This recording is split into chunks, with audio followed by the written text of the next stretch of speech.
मोत्याची माळ होती ग 30 तोळ्याची ग, चिक मोत्याची माळ होती ग 30 तोळ्याची ग.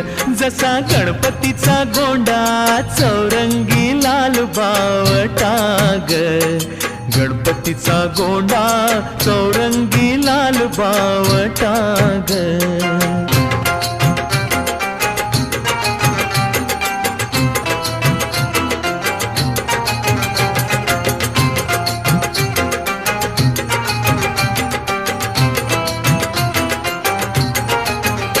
या चिकमाळेला रेशमी मौचार दोराग, या चिकमाळेला रेशमी मौचार दोराग.